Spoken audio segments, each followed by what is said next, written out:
জুলাই আন্দোলন অভ্যুত্থান, কেউ কেউ বিপ্লব বলছেন, এটার ইতিহাস, এর নমেনক্লেচার, এর স্ট্রাকচার, এর লিডারশিপ, এর যে বিরাট একটা স্যাক্রিফাইস, এগুলো নিয়ে কিন্তু আলোচনা হয়নি।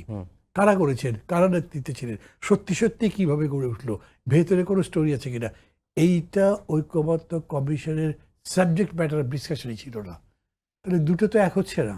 তাহলে আপনি কি করতে যাচ্ছেন এখন? আমি যা বুঝি তাই বলছি, আমার ভুল হলে যারা আমার সাথে ভিন্নমত পোষণ করেন, আরও উন্নত ধারণা পোষণ করে, আমি তাদের সাথেই একমত হয়ে যাব শেষ পর্যন্ত। কিন্তু এই মুহূর্তে আমি যেটা দেখছি সেটা হচ্ছে যে 5ই আগস্ট কী করবেন এগুলো বললেন না, আপনি নিউজে পড়লেন, এইটা আপনার ওই জুলাই প্রোক্লামেশন নয়। জুলাই প্রোক্লামেশনের মধ্যে যে বিতর্কগুলো তৈরি হয়েছে, এমনি মানে মাঠে আছে, সেগুলো তো আপনি বাজারে আনতেই পারেননি। খেয়াল করে কত বড় বিষয় আছে, হু লেড দিস মুভমেন্ট।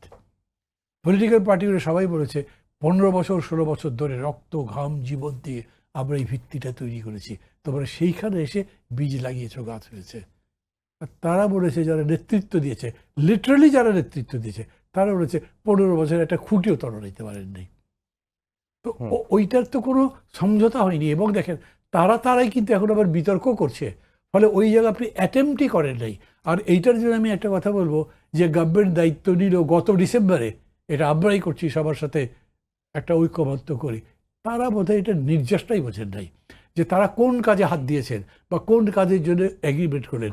পরে যে 166টা প্রশ্নমাল আপনি দিলেন, that is all together different. সেটা আপনি বিচার ব্যবস্থার কি করবেন, আইনের কি করবেন, পুলিশ কীরকম করে করবেন, ওইটার সাথে তো এটা কোনো সম্পর্ক নেই। ফলে এই দুটো ক্ষেত্রে শেষ পর্যন্ত কী দাঁড়াবে, কিভাবে হবে, এটা একটু অস্পষ্ট থাকে। আমি যদি আমাকে একটা প্রস্তাব বলেন, তো আমি বলবো যে এটা যা হয়েছে, জুলাই সনদ যেভাবে বলা হচ্ছে, যতদূর অ্যাচিভ করতে পারেন ততদূর করেন। প্রফেসর রুইস খুব চমৎকার বলেছিলেন, আমি কোনো সংস্কার চাপিয়ে দেব না, যা ঐক্যবদ্ধ হবে তা করব, যেটা হবে না সেটা ভবিষ্যতের জন্য রেখে দেবো। Good enough. আজকে আমি যে ঠিক মনে করছি, আগামীকালকে ঠিক মনে করতেও পারি, তো সেই হিসেবে উনি রেখে দিলেন। এই ধারাটা যদি অব্যাহত থাকে, আমরা অনেক দেশকে পিছিয়ে যেতে পারবো, কালচারালি, পলিটিক্যালি, ইকোনমিক্যালি, অন্যান্য অনেক দিক দিয়ে হয়তো যেতে পারবো। কিন্তু আপনি জুলাই ডিক্লারেশন বলে যেটা বলছেন, সেটা কিন্তু মানুষের মনের মধ্যে যেভাবে লিখিত হয়ে যাবে, ওইটাকে আপনি বোঝাতে পারবেন না।